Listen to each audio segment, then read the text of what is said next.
The office was silent except for the soft hum of my computer. Lines of code danced across my screen as I analyzed another dataset, the clock on my desk showing 11:47 p.m.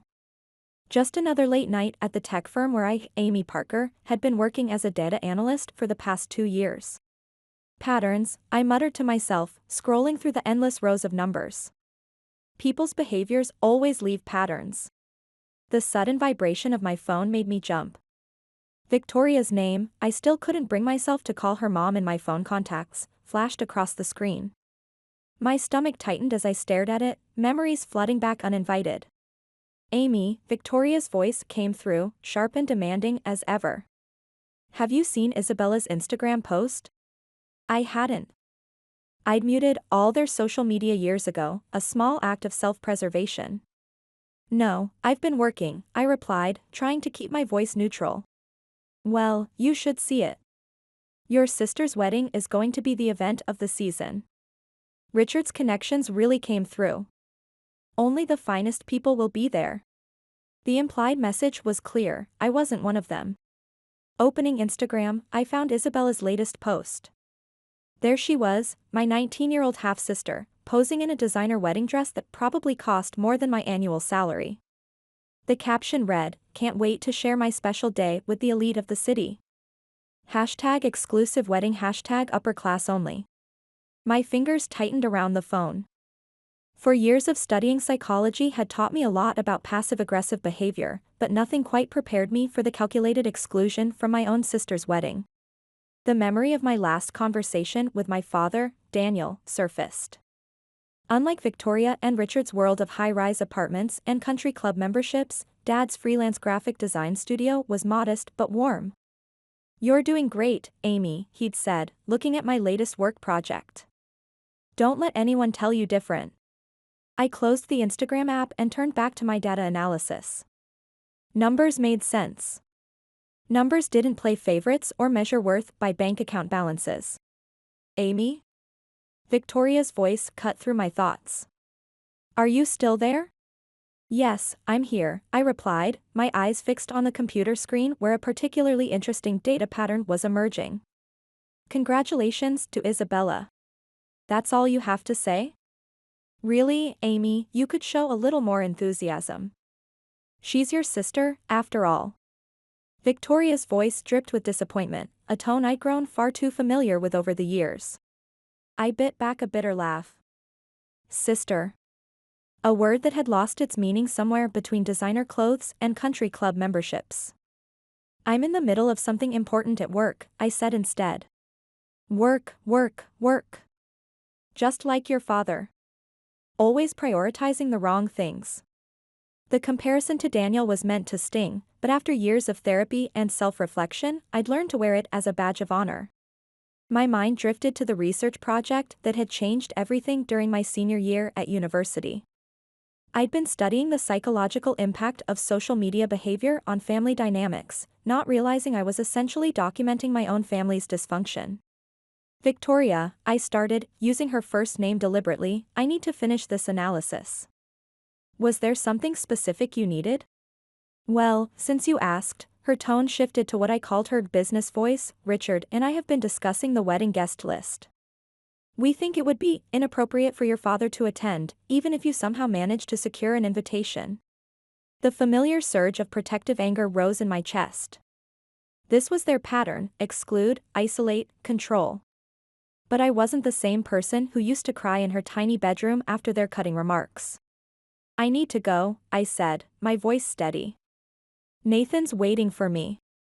The mention of my fiancé, a successful IT security specialist who'd chosen me over their social climbing circles, always seemed to irritate Victoria.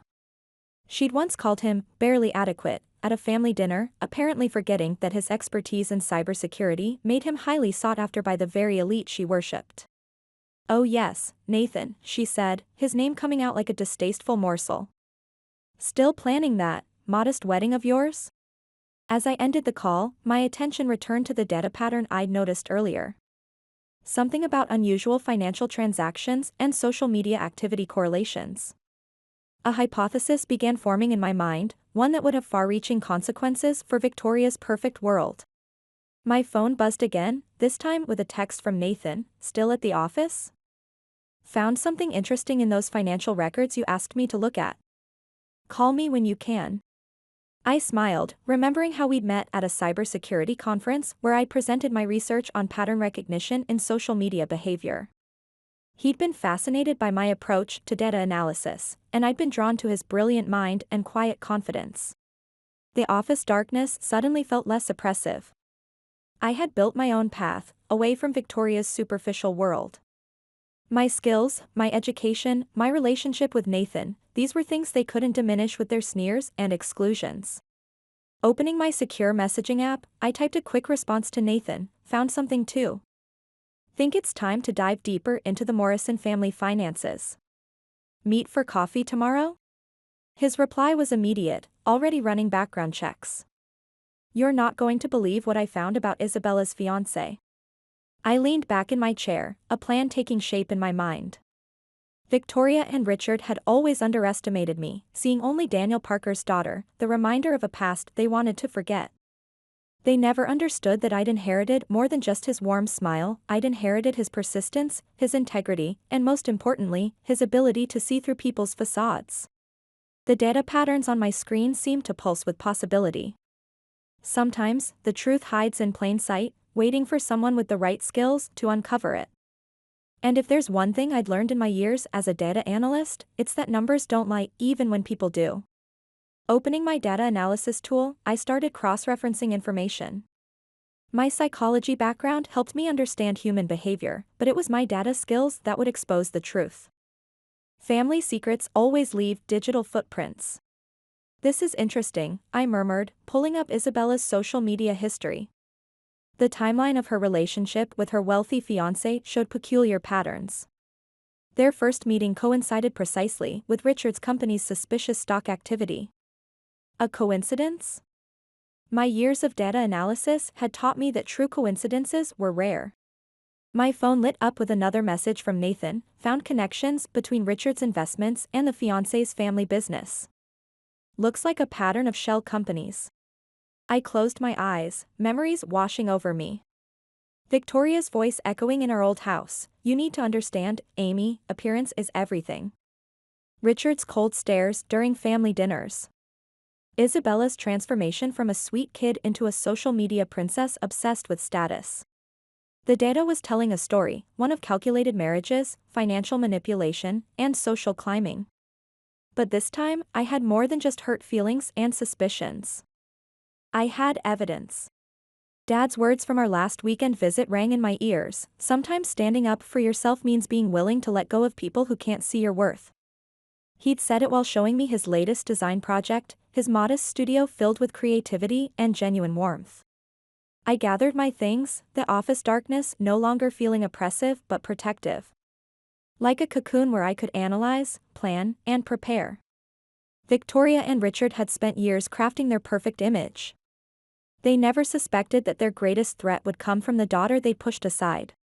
As I locked my office door, a notification popped up, another wedding planning post from Isabella. But this time, instead of feeling hurt, I felt determined. They'd built their world on appearances and lies. Mine would be built on truth and data. Tomorrow, Nathan and I would begin our deep dive into the Morrison family's carefully constructed facade. But tonight, driving home through the quiet city streets, I allowed myself a small smile. Sometimes the best revenge isn't just success, it's revealing the truth hidden behind the filtered photos and fancy hashtags. After all, in a world of carefully curated social media posts and manipulated appearances, data tells the real story. And I was finally ready to tell mine. The morning sun filtered through the windows of the quiet cafe where Nathan and I had our regular meetings. My laptop was open, displaying multiple windows of data analysis tools and financial records. Look at this pattern, Nathan pointed to a series of transactions. Richard's investment firm made identical moves right before each of Isabella's fiancé's major business announcements. I nodded, pulling up my own analysis. And here's something interesting from the social media data. Every time these transactions occurred, Victoria posted about Isabella's chance meetings with influential people. The timestamps match perfectly. We need more concrete evidence, Nathan said, his cybersecurity instincts kicking in.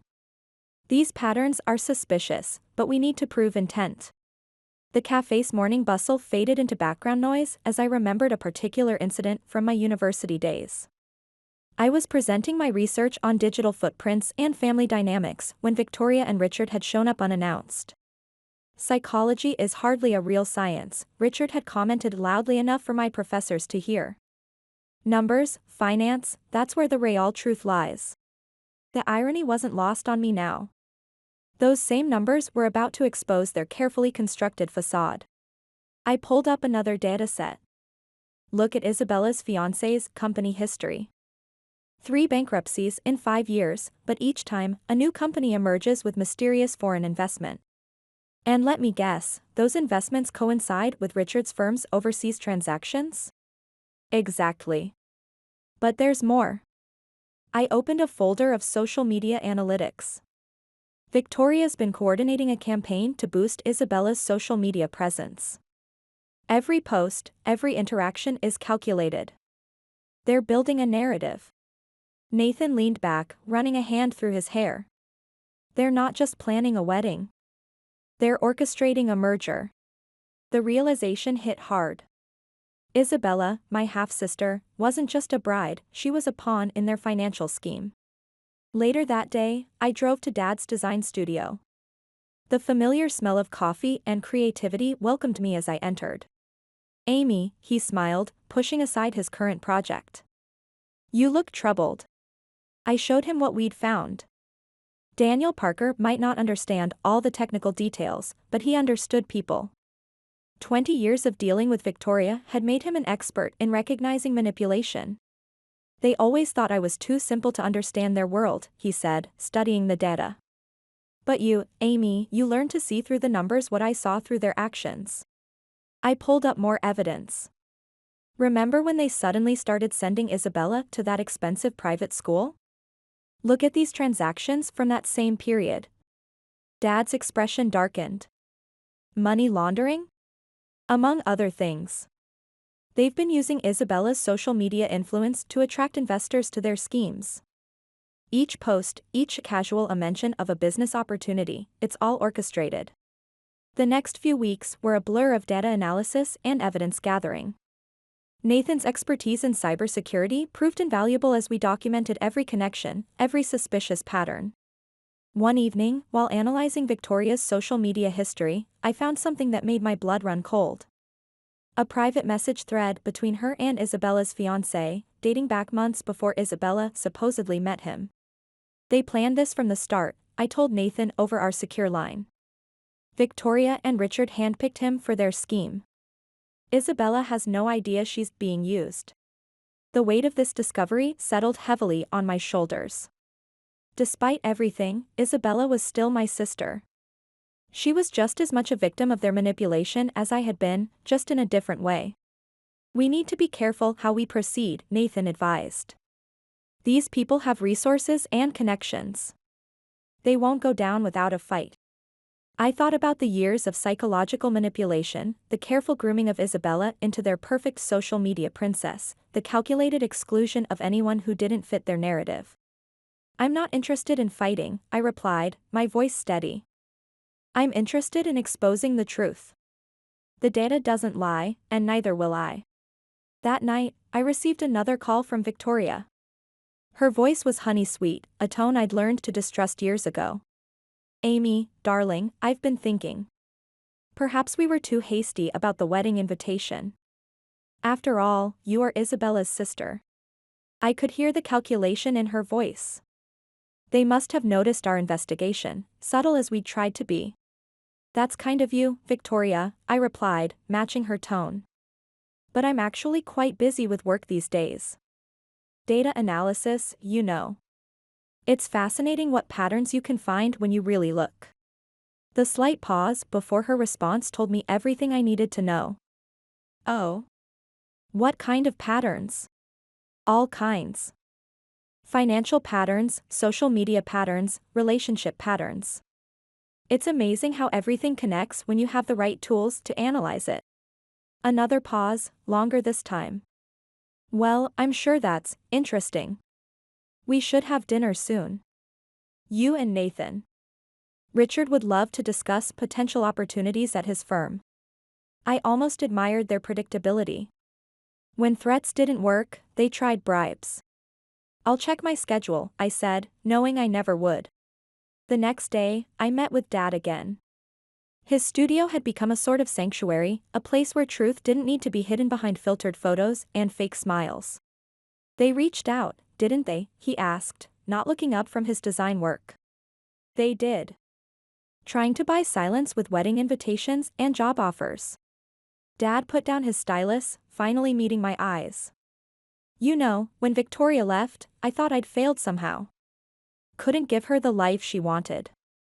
But watching you grow up, seeing you use your intelligence to help others, to expose truth. I realized I succeeded in giving you something much more valuable than money. What's that? Integrity. The strength to stand up for what's right, even when it's hard. Even when it's family. I showed him the latest data we'd collected. The evidence was overwhelming: years of financial manipulation, social media fraud, and calculated social climbing, all building up to this moment, Isabella's wedding to a man chosen not for love, but for his role in their scheme. What are you going to do? Dad asked. I closed my laptop, my decision made. The truth deserves to be free. And Isabella deserves to know what kind of people she's really dealing with, even if it hurts. Nathan called later that evening. Final preparations are in place. Are you sure about this? Once we start, there's no going back. I looked at my computer screen, at the mountains of evidence we'd collected. Years of manipulation, lies, and fraud, all documented in cold, hard data. They built their world on lies, I said. It's time for some truth. As I prepared for bed that night, my phone buzzed with another wedding update from Isabella. Her caption read, "Can't wait to unite two of the city's most prestigious families. #PowerCouple #EliteWedding. If she only knew the truth behind that prestigious facade. But she would, soon enough. Because unlike Victoria's carefully curated social media posts or Richard's manipulated financial statements, my evidence didn't need filters or manipulation. The truth was about to come out, raw and unfiltered. And this time, all their money and social connections couldn't stop it. The wedding was 3 days away when I received the desperate text from Isabella, "Everything's perfect. Just had a final dress fitting. Still wish you'd come, sis. #bride-to-be #dream-wedding." I stared at my computer screen, where the final pieces of evidence were displayed. Financial records showing Richard's elaborate pyramid scheme. Victoria's private messages orchestrating fake social media engagements. The carefully planned introduction of Isabella to her fraudster fiancé. Nathan, I called over our secure line. I'm sending you the final files now. Got them. The journalists are ready. Once we release this, there's no going back, Amy. Are you absolutely sure?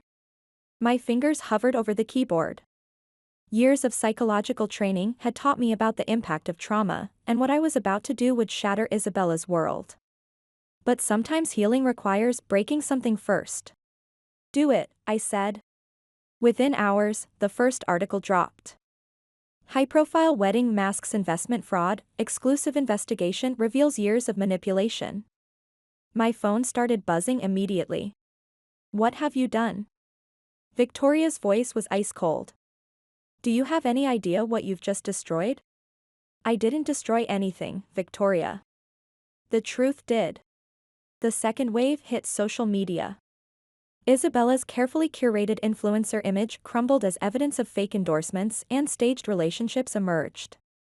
Her fiancé's fraudulent business dealings became trending topics. Richard's investment firm issued an emergency statement, but it was too late. Their clients were already pulling out, their stock price plummeting. The carefully constructed house of cards was falling. Amy.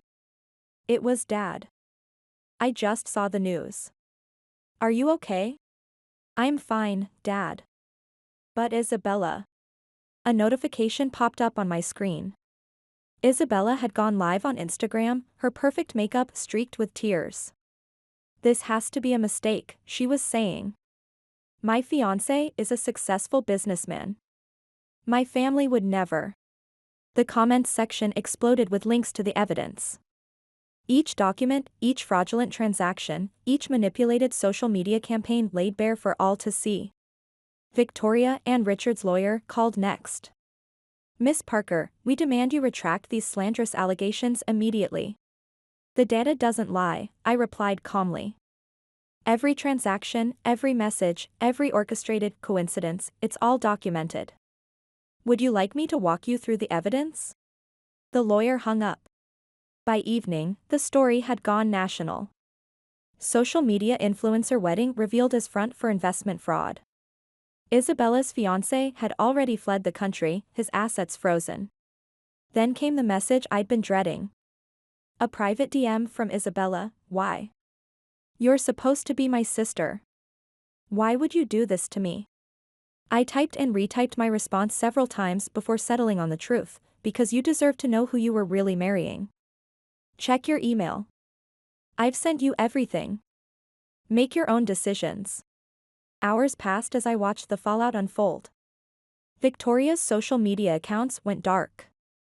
Richard's firm announced his temporary leave of absence pending investigation. The wedding venue posted about a sudden cancellation. You never should have crossed us, Victoria's voicemail came through at midnight. You think you've won? You've just proved you're nothing but a jealous, spiteful girl who couldn't stand to see her sister happy. I played the message for Nathan, who had come over to provide support and monitor the situation. She still doesn't get it, does she? He said, shaking his head. This was never about jealousy. It was about justice. Around 2 a.m., Isabella called. Her voice was different, stripped of its usual social media perfection, raw and real. I read everything, she said quietly. All these years. I was just their puppet, wasn't I? The perfect daughter they could parade around on social media, marry off for their schemes. You were a victim too, Isabella. Just in a different way. She laughed bitterly. Some victim. I participated. All those fake posts, staged relationships. I knew something felt wrong, but the likes, the followers, the attention, it was addictive. It's not too late to start over. To be real. There was a long pause. I don't even know what real is anymore. The sun was rising when I finally allowed myself to really feel the weight of what I'd done. Victoria and Richard's empire was crumbling. Isabella's perfect wedding was cancelled. Years of manipulation and fraud exposed.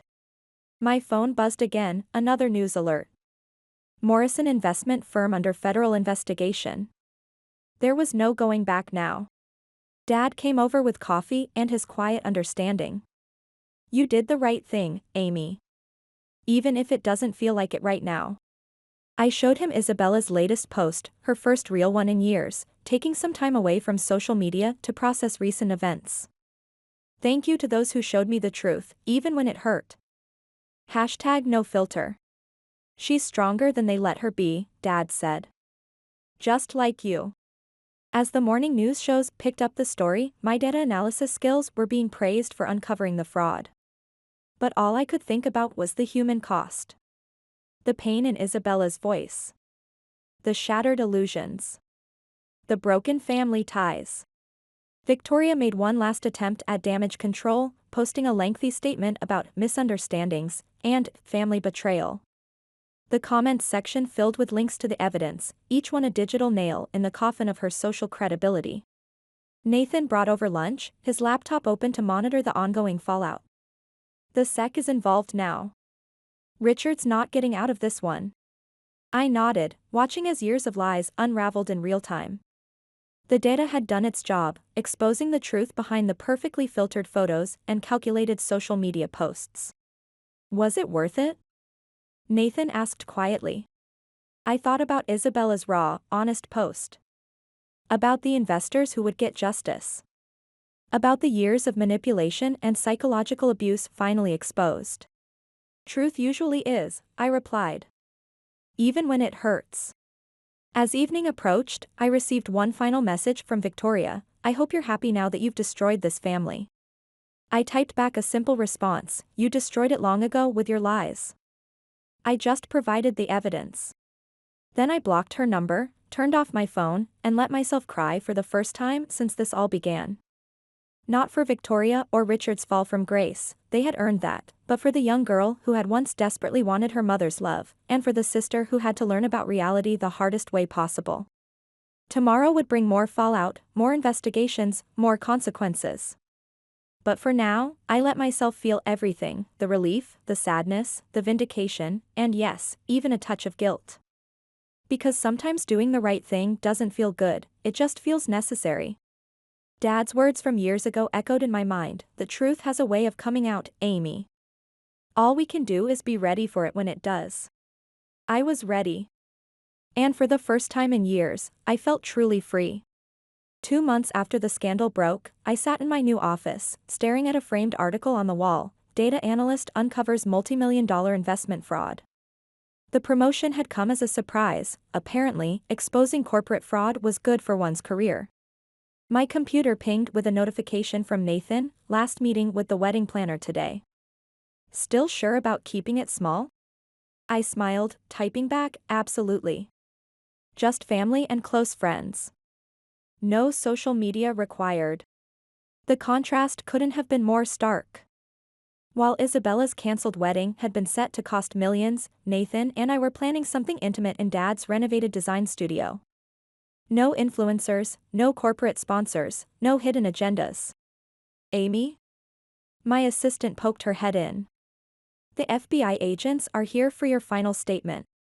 The investigation into Richard's investment firm had uncovered more than even I had expected. Multiple fraud schemes, insider trading, international money laundering. Victoria had managed to avoid criminal charges, but her social standing, the thing she valued most, was irreparably damaged. After giving my statement, I checked my private email. There was a message from Isabella, sent from her new, non-verified account. Hey, sis. Therapy is going well. Learning to live without filters, literally and metaphorically. Started community college, thinking about studying psychology. Funny how life works out. Can we meet soon? Izzy. She'd started calling herself Izzy again, her childhood nickname before Victoria had deemed it too common. My response was immediate, coffee tomorrow? I know a quiet place. The next morning, I found Izzy already waiting at the cafe. Gone were the designer clothes and perfectly staged poses. Instead, she wore jeans and a simple sweater, her face free of makeup. Still weird being out without documenting every moment, she said with a small smile. But kind of freeing too. How are you really doing? I asked, studying her face. Better. Some days are harder than others. Mom, Victoria keeps trying to contact me. Wants me to help rebuild her image. I've blocked her number. That must have been difficult. She shrugged. Less difficult than living a lie. The therapist says I'm making progress with my social media addiction. Did you know there's actually a diagnosis for that now? We talked for hours, really talked, perhaps for the first time in our lives. About growing up under Victoria's manipulation, about the pressure to maintain perfect appearances, about the relief of finally being real. I've been thinking about what you did, Izzy said as we were leaving. Exposing everything. It must have been hard. Truth usually is. Yeah, but you saved me from marrying a criminal. From being another pawn in their games. Thank you. That evening, at Dad's studio, we went over the final wedding preparations. The guest list was small, the decorations simple but elegant. Dad had designed our invitations, actual artistic ones, not sponsored content. Victoria called again, Dad mentioned, adjusting a design on his tablet.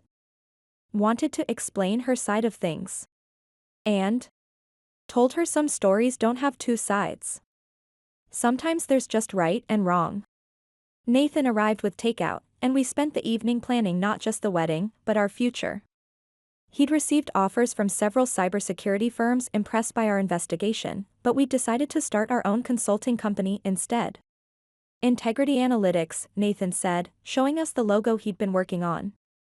Specializing in fraud detection and digital forensics. Using data for good, I added. No filters, no manipulation, just truth. A week later, I received a package. Inside was a USB drive and a note in Victoria's handwriting. Since you're so interested in exposing family secrets, here's something about your precious father you might want to investigate. I inserted the drive into a secure computer. The files were all there, carefully curated evidence attempting to implicate Dad in some financial misconduct. But Victoria had forgotten one crucial thing: I was a data analyst. Within hours, I traced the fabricated documents to their source. The next day, another news story broke: additional charges filed in Morrison investment scandal, evidence tampering added to list. Dad called as soon as he saw the news. You didn't have to do that. Yes, I did. That's what family does, protects each other with truth, not lies. The days leading up to the wedding were peaceful in a way I'd never experienced before. No social media announcements, no staged photos, no hidden agendas. Just genuine happiness and real connections. On the morning of the wedding, Izzy helped me with my dress, a simple, elegant design that Dad had helped choose. You know, she said, adjusting my veil, I always envied how you stayed true to yourself. Even when they tried to change you. You're doing it now, I reminded her. Being real isn't easy, but it's worth it.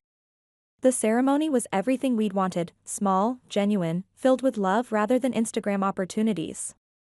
Dad walked me down the aisle, his eyes bright with tears. Nathan waited at the end, looking at me like I was the only person in the world. During the reception, my phone buzzed with a news alert: former social media influencer launches mental health awareness campaign. The article showed a picture of Izzy, naturally beautiful and genuinely smiling, speaking at a college seminar about the dangers of social media addiction. Look who's changing the world now, I showed the article to Dad. Both my girls, he said proudly. Using truth to help others. Later that night, as Nathan and I danced, he whispered, "Happy?" I thought about everything: the exposed lies, the broken facades, the painful truths, and the real healing that had followed. Yes, I replied. Because this is real. As we left the reception, Izzy caught my bouquet, completely by accident, no staging required. The genuine surprise and joy on her face was worth more than all of Victoria's carefully curated photos combined. The next morning, I woke up to a single text from her: "Thank you for showing me that real life is better than any filter." Nathan and I left for our honeymoon, a quiet beach house rather than the luxury resort Victoria would have insisted upon. No social media posts, no status updates, just us and the truth of our love. In the end, that's what mattered. Not the carefully constructed images or the manipulated perceptions, but the raw, unfiltered reality of genuine connections and honest relationships. Because sometimes the most beautiful stories are the ones that don't need any editing at all.